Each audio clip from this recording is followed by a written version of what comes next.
It's hard to watch our heroes crumble and fade away, and in mixed martial arts, it's far worse than other sports. Fighters aren't throwing a ball around and simply missing goals as they decline. They're being beaten mercilessly and knocked unconscious. Retirement in MMA is a far heavier proposition emotionally because of this, and today we're going to take a look at the 10 that tore at our heartstrings the most. Whether it was a bittersweet goodbye, lost potential, a brutal end, or some combination of all those things, these are the career endings that moved us the most. I'm Tommy from MMA On Point, and these are the 10 most emotional retirements in MMA history. Number 10. Ben Askren. When 18-0 Ben Askren entered the UFC, there was already talk about a fight with GSP, with Khabib, with the greatest in the sport. The level of expectation was high, to say the least. For years, Ben was the biggest unsigned talent outside the UFC. This would be his chance to finally get the recognition he felt he deserved. But it would all end in a year's time, with his legacy changed forever in ways I'm sure he never thought possible. After a controversial win in his debut against Robbie Lawler, Askren would end up on the wrong end of a highlight reel finish in his first ever loss that's likely to be replayed for decades. Jorge Masvidal's flying knee that KO'd Ben in just 5 seconds time was absolutely devastating. When Askren was then submitted by Damian Maia in the third round of their fight, the tone about his entire career had shifted. There was nobody mentioning St. Pierre anymore as they had years prior, nobody talking about his place amongst the greatest. Everything had changed, and at this low point in his career, Askren was forced to step away. I think it's fairly obvious what I'm going to say. I'm retiring from the sport of mixed martial arts, and frankly, I'm retiring from everything, and I need a hip replacement. So, man, that's it for me. I've just been filled with gratitude for how great of a career I've been able to have, even though, obviously, in the end, it did not turn out to go my way.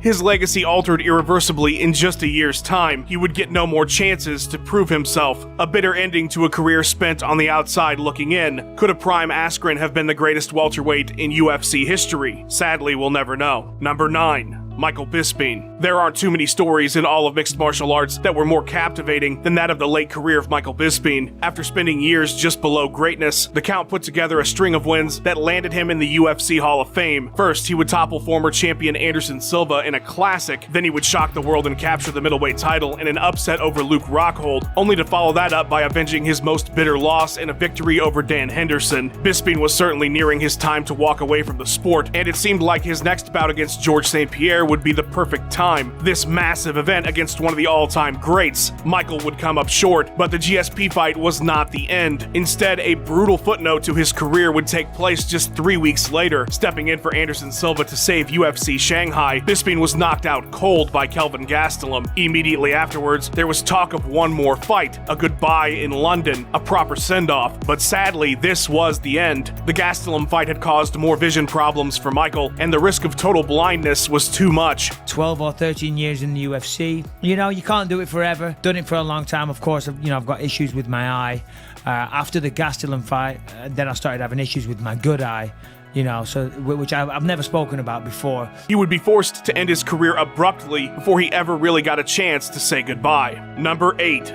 Ian McCall. Mixed martial arts is hard on a fighter's body. Everything you do in training and during a fight can lead to injury, not to mention what your opponent can do to you. Ian McCall had the potential to be a star in the UFC at flyweight. He had the personality, the charisma, and the talent, but after a botched fight in his debut and a series of losses to the division's top guys, McCall's career would take an unexpected and unprecedented turn for the worse. Following his January 2015 bout with John Lineker, McCall would have 6 scheduled bouts in a row canceled, spanning the next 2 years of his career due to injuries and issues on both sides of the bouts. With a litany of health concerns related to his brain and his GI tract, as well as the deep regret about his career's path he expressed to Ariel Helwani, McCall asked for his UFC release. Despite all of this, McCall decided to continue and signed with Rizin, only for his horrible luck to continue when the ring rope opened a cut that forced a doctor stoppage in his debut. That next spring, McCall would headline Rizin 10 against Horiguchi and be KO'd in just 9 seconds. After all that, Ian had simply had enough, telling Ariel Helwani while announcing his retirement, "I'm not in this to be anything but the best in the world. If I cannot compete at that level of the best in the world, then it's not worth it for me." Number 7. Mirko Cro Cop. In a sport where fighters are made very human when dropped into unconsciousness or forced to submit, there are a few fighters who still feel like otherworldly entities, like some kind of sentient machine, and one such fighter was Mirko Cro Cop. After a legendary run in Pride and K1, Cro Cop's UFC debut was highly anticipated. Unfortunately, his time in the promotion was less than ideal, going 4-4, with an all-time highlight reel KO loss to Gabriel Gonzaga, arguably his most lasting legacy in that promotion. But following that, he would win the K1 World Grand Prix 2012, avenge that loss to Gonzaga in his final UFC fight, and go on an 8-fight winning streak that saw him capture the Ryzen Openweight GP title and sign with Bellator, where he would avenge a loss to Roy Nelson in his debut. The mystique of Cro Cop's youth had morphed into an incredible story of a fighter in his mid-40s surging back, proving age is just a number. His toughness and longevity qualities anyone could admire, but life and fighting is unforgiving. A shocking end to his career would come swiftly when Cro Cop suffered a stroke and was forced to retire. Not only that, but his doctors told him any more blows to the head could result in paralysis. Mirko said in a final statement on Croatian television, "It's over. I hope I'm not going to cry, but it's the inevitable retirement. I will never enter the ring again." Number 6, Randy Couture.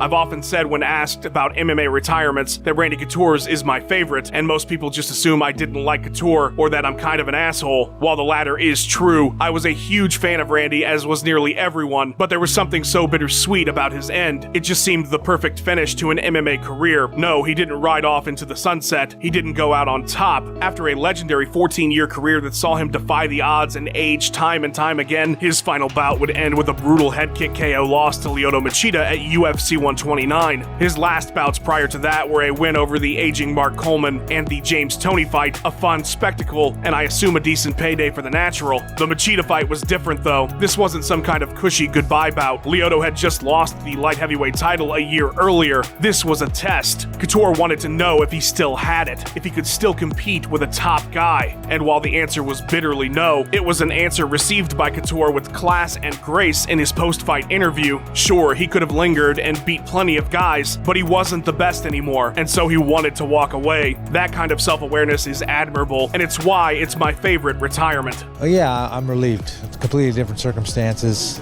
This was a decision that's been a long time coming now, and I'm kind of relieved it's over. Number 5, Rashad Evans.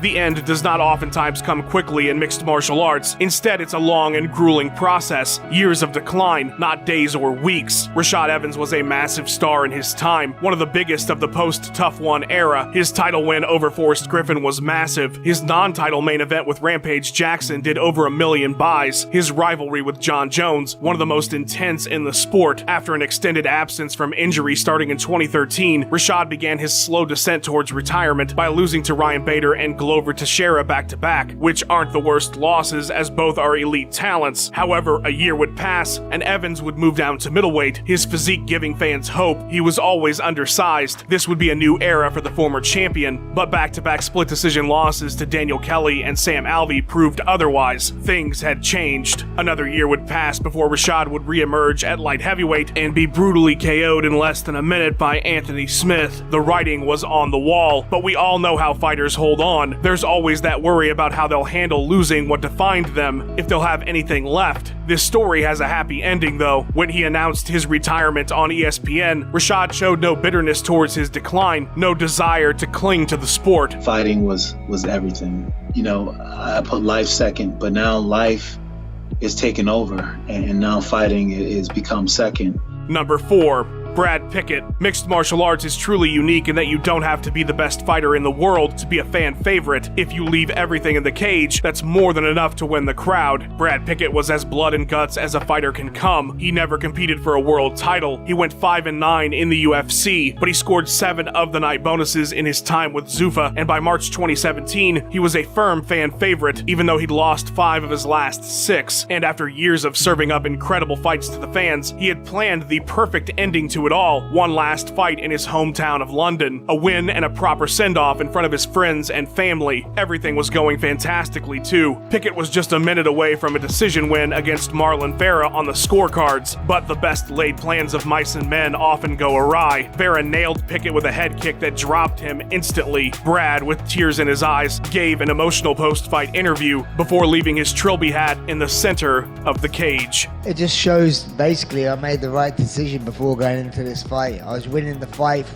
14 minutes and then I got a head kick where the younger me would have chewed that up and just carried on going, you know, but it's not the fairy tale ending that myself and probably everybody else had wanted. Number 3, Chael Sonnen. A lot of times we look at Chael Sonnen as a character and not as a person. His pro wrestling style persona is so ingrained in who he is to the fans that he almost seems to be completely that character. Brash, unflinching, and unbreakable. The bad guy has never had a bad day. No, I would never apologize to Anderson. In a million years I wouldn't apologize to that guy. I've held back. I've been nothing but a gentleman to Anderson Silva. I offered him a way out. But Chael Sonnen is a person, and after losing to Lyoto Machida at Bellator 222, his heart was laid bare for all to see. Sonnen had no intention of retiring when he walked into the cage on June 14th, 2019. The plan was to get the win and call out 2-division champion Ryan Bader, but Machida brutalized Chael for the entire fight. And after a desperate first 5 minutes, Sonnen would meet his end via a flying knee 22 seconds into the next round. Post-fight in the cage, Chael had very little to say. He thanked everyone, he said goodbye. It was backstage with his friend Ariel Helwani while holding his children that Sonnen bared a bit more of his soul than usual, getting emotional discussing the promise he made to his dying father. I promised my father I was just in the sport. Do you leave with any regrets? No. I loved every minute. And while he never did become a world champion, he certainly had a career that would make any father proud. Number 2, Mark Kerr. What is there to say about Mark Kerr that hasn't already been said? The man had possibly the most potential of any athlete in the sport's history, but his demons dragged him down in the prime of his life. All of this is well documented and will be even more common knowledge when The Rock's biopic about the fighter is released in the near future. And while that movie will likely just focus on the early 2000s, Kerr's story went on long after people stopped caring about it. Of course, everyone remembers how badly he looked when he knocked himself out at Pride 27, but he went on fighting for another 5 years, and in that time he would never see another significant win. He would work for promotions you've never heard of, and his career would meet its sad ending at the hands of an up-and-coming King Mo, who KO'd Kerr in 25 seconds at M1 Global Breakthrough. His name garnered a main event slot against the 4-0 Lal, but there were no illusions as to what this fight really was. The old and the weak are fed to the young in mixed martial arts. The show came and went, most fans likely never even knowing it occurred, but that is often the fate for fighters who fall from grace. Their careers continue on and end in a heap on the mat years after they'd been long forgotten. A reminder for anyone who sees it of how brutal this sport can truly be. 30 years of knowledge in my head of stuff, how to train, how to get ready for events, techniques. So sometimes I feel, maybe not regret that I'm working here, just kind of, feel like that my talents are gone unused. I think that's a better way to describe it. Number 1, Chuck Liddell. For a fighter like Chuck Liddell, there was no other end to his career but a violent one. Liddell lived and breathed fighting. He was never going to walk away at a sensible time. He was never going to call it a career before he absolutely had to do so. He would be forced away from the cage after suffering 3 knockout finishes in a row, starting with Rashad Evans and ending with Rich Franklin. For the fans, it was absolutely heartbreaking to see him decline in this way. I don't want to be the guy labeled as the person that put him out of the sport or whatever. I don't like the thought of that. So. And Dana White had seen enough too, as his longtime friend lay there in a daze after his 3rd KO loss in 3 years. He knew it was time to end it. Guarantee you that tonight is the last night. Can you really though guarantee it? Because you know how fighters are, they're persuasive. I guarantee you tonight was the last night. And while Liddell accepted his fate and took the office job the UFC gave him, but